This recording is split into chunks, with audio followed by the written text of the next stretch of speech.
all this bleeding, they will all be turned to dust! Anyone tries to hurt my friends, it's gonna pay! This is the true power. Autonomous Ultra Instinct!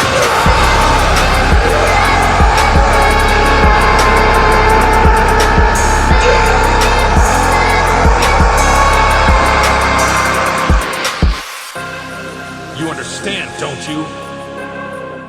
Are we good to go? Yep, we're live and ready to go. Hello everyone, and welcome back to the Joe Rogan Experience, as we have a very special guest joining us on the show. He is a man who needs no introduction because his reputation and name speaks for itself. Please welcome the one and only Jiren. It's good to have you on the show, man. Thank you for coming. The pleasure is yours, Joe. And so I only came on the show because a good friend of mine on YouTube, who goes by UnrealEntGaming, asked me if I had a bit of time to kill. And so here I am, so thank you for having me. Oh shoot, I watch his fan mangas on YouTube all the time, actually, so that's awesome. Good guy, I hear. So it's been a while since anyone has seen or heard from you in Dragon Ball Super. And so what have you been up to since the days of the Tournament of Power? Training, of course. Getting stronger with each passing day, and so it's all I've really done. I know it's been a while since anyone's seen me, and are probably wondering what I'm up to, but you can rest assured, you'll all find out very soon. But outside of that, I've just been kicking ass and honing my power, so that's basically all that there is. So who would you say would be a dream opponent for you? Like, would you happen to know of anyone who you would love to battle one-on-one against? Yeah, myself. I wouldn't go as far as to say that I have a dream opponent or anything, but Beerus would be a good enough start, I suppose. He still thinks that he's the top dog around his neck of the woods, but that couldn't be further from the truth, and so beating his ass would certainly be fun. I guess someone else would be that goat who escaped prison. Moro, I believe it was. Since he loves consuming energy, I'd send him back to prison packing with more energy than his fragile body can handle, so he's another. And let's not forget about Son Goku and his precious little Ultra Instinct of his. I haven't forgotten about what happened, and so I've been training ever since. And if he thinks that his Ultra Instinct is going to save him from me this time, then that monkey's got another thing coming. Which, speaking of monkeys, I've been seeing Frieza running his mouth a lot as of late. Ever since he turned black, or whatever it was that happened to him. Now I'm not sure if he has brain damage from fighting me or what, but if that smelly little lizard thinks he has a chance now that he calls himself Black Frieza, then I'll just stomp his little ass out and turn his lights off just like I did before when he was crying for me to stop. See, but it's crazy because I've been seeing so many people on Twitter say that you've been surpassed by now. And so how do you feel about that? Do you honestly think that I have any fucks to give about anyone running their mouth about me on Twitter? Twitter is a cesspool of brain-damaged man-babies who cry about every little thing that offends them and hurts their little fragile feelings. Ask yourself, Joe, do you honestly think any of these bums on Twitter would have survived against me if they had to participate in the Tournament of Power? They would have all shit their pants before the fight even started. So I could honestly care less about what anyone on social media has to say about me. Akira Toriyama still uses me as a goalpost, right? Exactly. So for anyone who still wants to doubt me, suck my ass. They all have something to say about me until I pull up onto the scene. Ironic, isn't it? So it's been a long time since you went to war with Universe 7, and a lot has changed since the Tournament of Power, because now they have this new guy who's training over there with them, and he's just a powerhouse. And I believe his name is Broly.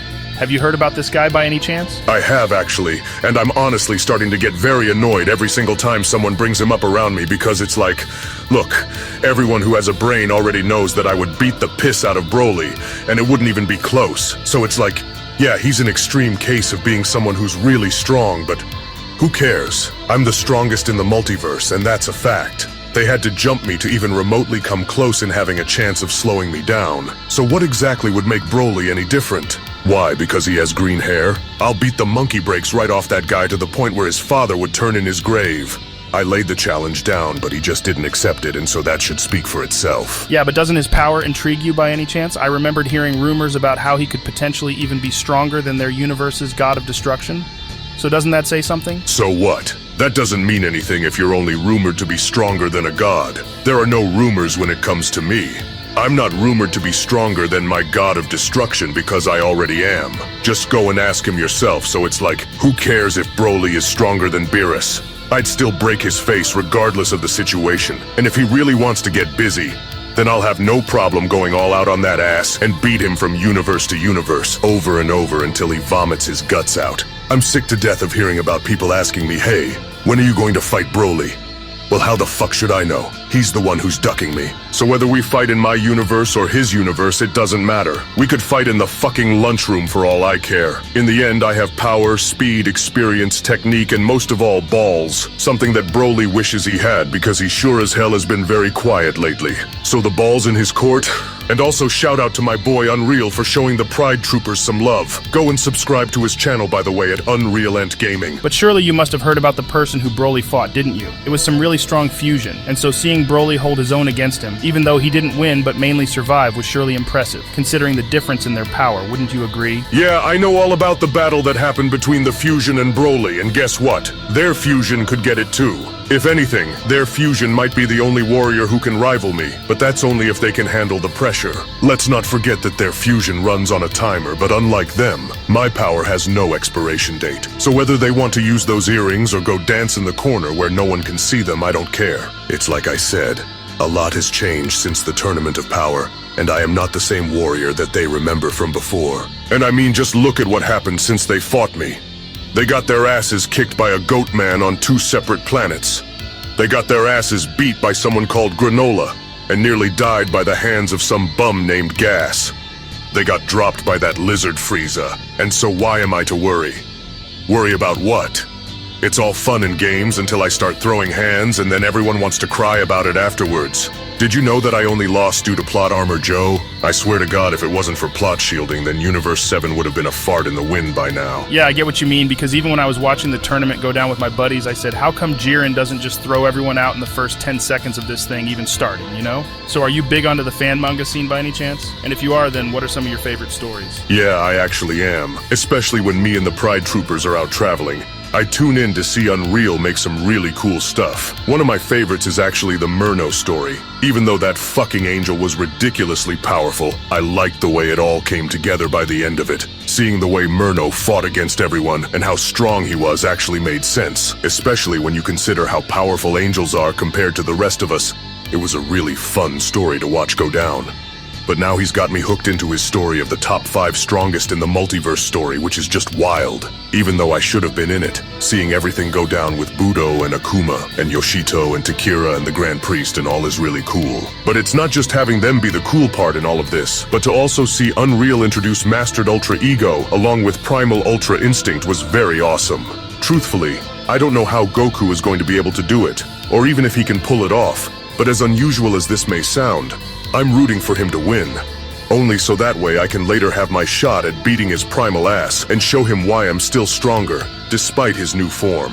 I recently joined UnrealEntGaming's Patreon, and the guy's a workhorse, so props to him for doing what he does. He was actually kind enough to show me a few previews on what's going to happen later on in the story, and so all I'm gonna say is don't sleep on Frieza and Cooler. Wait, you did? So are we really going to see Frieza and Cooler fuse? You likely saw what's going to happen towards the end, didn't you? Well, I'm obviously not going to tell you on what they're going to do, Joe, but watch and see. Even I was impressed to see how it all comes to a head.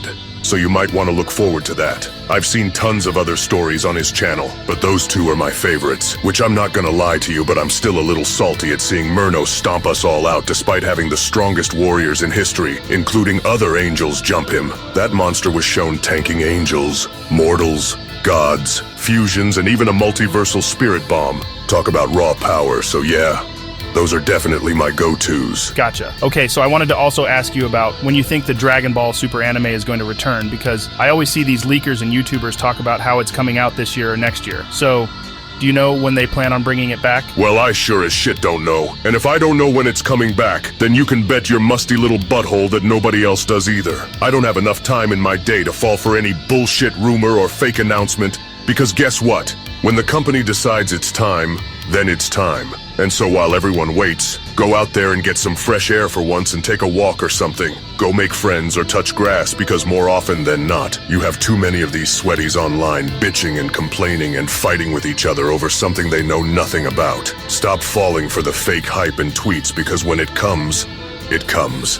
People should just go out and live their lives because they only get one. And if you're one of those weirdos who thinks they can magically respawn after losing it, then you're in for a rude awakening. So I have no idea.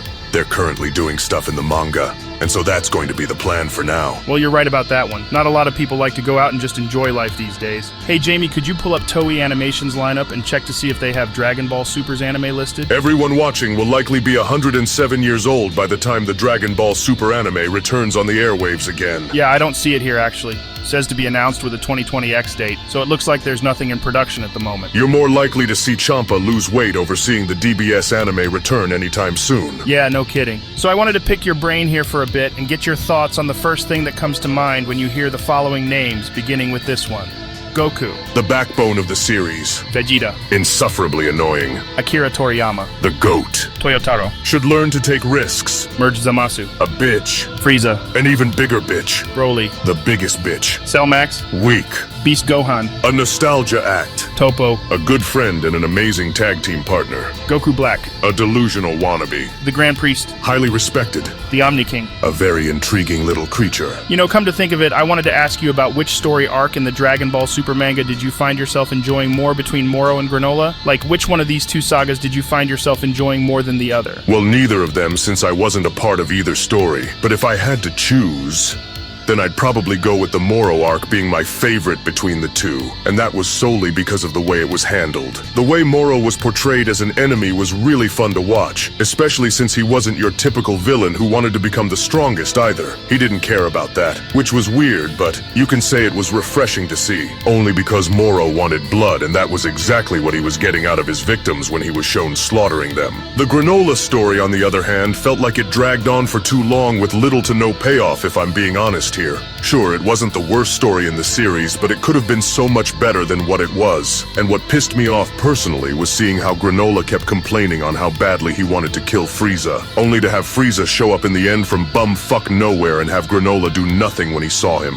But that's only just the tip of the iceberg, because don't even get me started on the way the Granolah arc handled these new forms they introduced either. 1 minute Goku goes and masters Ultra Instinct without any more problems to weigh him down in the Moro arc, and the next he's struggling to master it again since his emotions keep getting in the way. Does anyone with a brain truly think that this true Ultra Instinct bullshit Goku used against gas is stronger than his silver-haired form? It's a mess, and you only have the writers to blame for that. And then there's Ultra Ego. Great on paper, I suppose, but just what in the fuck happened there? 1 minute he's shouting, "Oh yeah, hit me, I'm getting stronger from the damage," and the next thing you know, 5 minutes later he's out cold with his face lying in the dirt. Like, really? This is how you treat the prince of a dead warrior race, by giving him a new form only for him to not destroy anybody? So then what was the point? Yeah, but didn't you like the way they showcased this narrative to where it was the strongest versus the strongest? No, because they already did that with me after I went in there and smashed each and every single one of Universe 7's strongest all by myself. If they wanted to run with the strongest versus the strongest again, then they should have just brought me back. Then I'll show these bums who the real strongest among them were. You'd have to have them jump me again if that were to happen, because we all know that none of them could hold me in a one-on-one fight, and that's a fact. And so if anyone disagrees, then they could bitch about it online for all I care.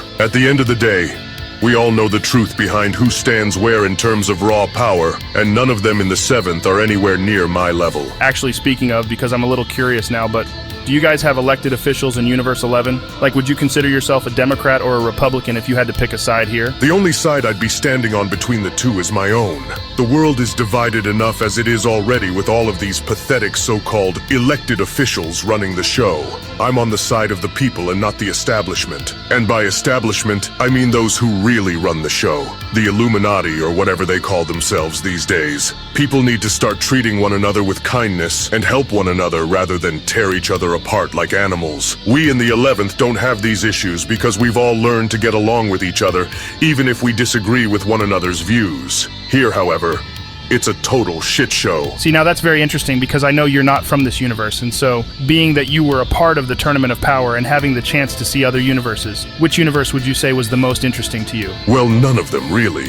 Universe 6 seems like an interesting universe to visit, especially since they have one of the most skilled and deadliest assassins in the entire multiverse who dwells there. Hit was an opponent that I could surely find myself battling against again since he understands what the stakes are, but outside of him, that fusion of theirs was also interesting. Kefla, I believe her name was. Although she was extremely annoying, her potential was something that I took notice of right away. One minute she was beating the dog shit out of Son Goku, and the next she's powering up so much so that it had everyone who was on the stage worried. But aside from Universe 6, Universe 7 was by far the most interesting. And would you like to know why, Joe? It's because they were the only ones who actually made me give a shit about even trying. And so if it wasn't for them and their stupid plot shielding and plot armor that pushed me, then I wouldn't have even bothered. See, and that's the thing. Do you think that those Omni Kings are going to hold a second Tournament of Power? It's a little hard to imagine what that would be like, but let's just say if they did, then how do you think you and your universe will hold up against everyone now? Look, I'm just going to put it to you like this. I know the strives and accomplishments that everyone has reached in Universe 7.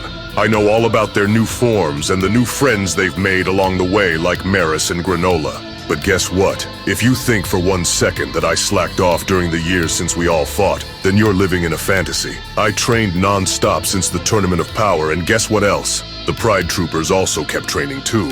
We are nothing like any of them remembered from before. We are all faster, smarter, stronger, and more willing to fight to win than we ever were before. And if those bums think that by having Broly on their side will it be an easy victory, then they all have another thing coming. Do you remember what I did to Kale when she went apeshit for the first time? Yeah, that's right. I nearly blasted that big-ass bitch off the stage until she was saved by her little friends. So what makes you think that I won't do the same to Broly when he starts acting up? This isn't a game to me. I've seen how they all work, and I've adapted myself since then to make sure that they never get the better of me like that again. Training with my destroyer is one thing, but training with my angel is another, and that's exactly who I've been training with since then. Wait, so you've really been training with an angel this entire time? Could you tell us what that was like? Well, it was difficult to say the least because angels are on a completely separate level compared to gods and mortals, but I've learned many things while training with her, including being able to fight opposite to an Ultra Instinct user. Which means this time around, Goku's precious little Ultra Instinct isn't going to be what saves him this time, especially since I am now able to understand the way it works and what it does to the body of the person using it. If anything, the only potential threat that might come into a possible Tournament of Power 2 would be from an outside universe, one that was never shown competing against any of ours before, and so, who knows what's out there? But that doesn't bother me, not one bit, because I'm ready, and I could only hope that for their sake everyone else is ready too. Man, I'm not gonna lie, but you are one scary dude, Jiren. Well, I want to thank you so very much for joining me and hope to see you back here soon. So, for those watching this, let us know if we should bring Jiren back for another episode. Thank you for being here with us, and so would you like to share anything before we go? Well, I would like to thank you for having me, and thank you all so much for watching. You better subscribe to Unreal's channel for more and give this episode a thumbs up too. Hope to be back here again soon, Joe. Well, you heard the guy. Be sure to like, comment, subscribe, and share this episode to all of your friends, especially Joe Rogan, so he could see this. Make sure to tag him on Twitter and let him know to check this out, so thank you all for watching. The gap between us is getting smaller and smaller. Let's see how you handle Ultra Instinct. Nothing you do can hurt me. I'm ready to test out this new power of mine. No Patara needed here. You're looking at pure natural power. I'll make sure your death is slow and painful.